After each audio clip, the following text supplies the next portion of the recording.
one of the things I feel so honored by in doing these interviews is how much people share.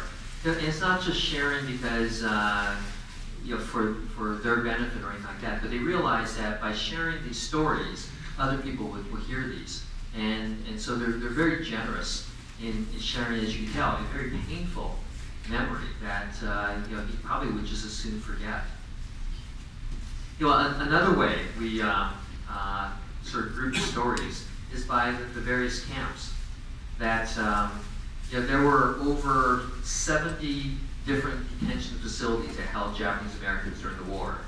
Most people know about the 10 large WRA camps, but we also have the assembly centers, the Department of Justice internment camps, things called citizen isolation centers, prisons, U.S. Army internment camps, immigration detention stations. And so there are about 70, and we're collecting materials about every single one of them. As example, I clicked on Topaz, and under Topaz, I have a clip from East Oshima talking about the living conditions at Topaz. And so here we have East. And so here's just another way. So you can click on a camp, and then under here would be like 539 different kind of stories or pictures. And you click on one, and then you can find out more about a particular camp. So here, East talks about the living conditions that he found at Topaz.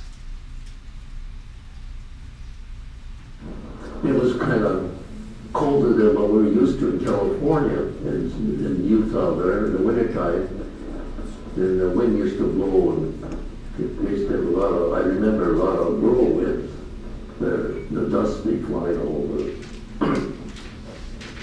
And of course, there were Army barracks that we were staying in, and they tarp every on the outside, and a lot of cracks, so the wind would come in and the sand would blow in. So that was just a short clip about Topaz. And so the last one, this is the 9th one, this is Bill Hirabayashi.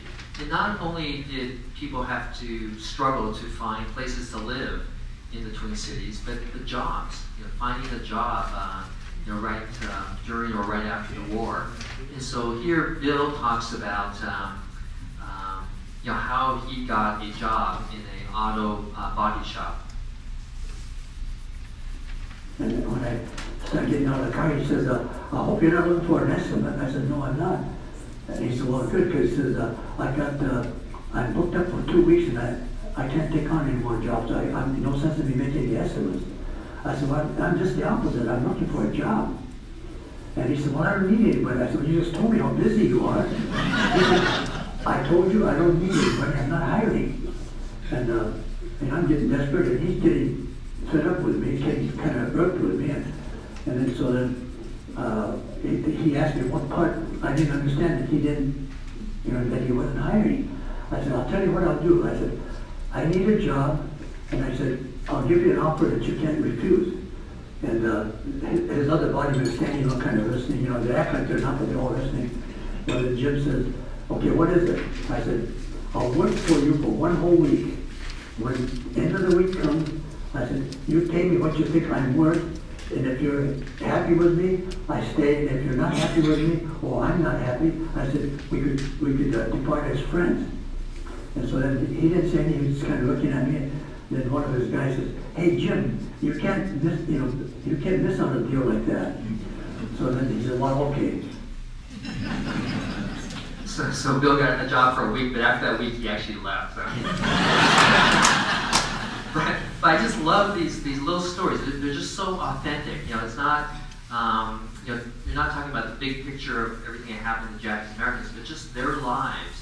And when you put them all together, you start getting a much richer view or picture of everything. So I just showed you, just 9 stories. I showed you a little bit about the archive.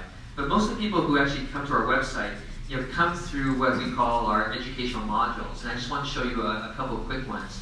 One's called Sites of Shame, where we actually have this map where you can actually see all 69 different detention sites. You can click on one. Actually, I think I clicked on Minidoka. And what we did was, from our archive, we collect, or we show some of the historic photographs. We have some of the basic information, but also we have the stories. And so we use these snippets to help draw in students about what happened. Because what we found in the classroom, kids today are so used to video, so used to TV, that a book sometimes doesn't do enough, but when they can click and actually hear someone talking about it, we find that in the classroom that really draws them in. So this has been really useful. The other thing we do, and this one is, we did with an artist, Roger Shimomura, we use other parts of the archive. Things like, in this case, this is Roger's grandmother singing a song when he was a child. So we can add that. We also have interviews of Roger in here. So it's again another way of using these materials.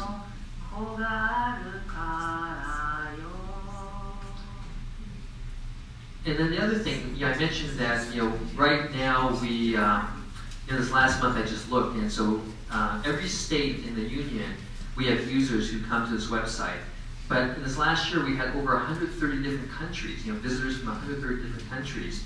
And as you might imagine, most of the third largest, the second largest is actually Canada. After Canada, Japan is the next largest in terms of user base that comes to our website. So what we started doing is actually create some modules that are bilingual, so you can actually toggle between English and Nihongo to look at some of these information. So here's an example of that. So you can, again, everything here is in Japanese.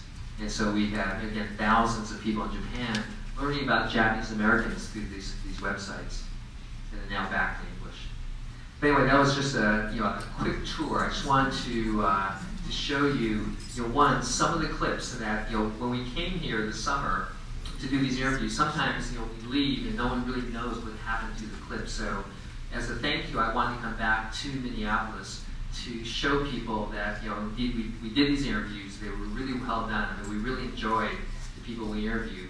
They're now on the website, and furthermore, lots of people are looking at this. And so, again, thank you for having me back again this year, and again, thank you to the committee for all the work you did.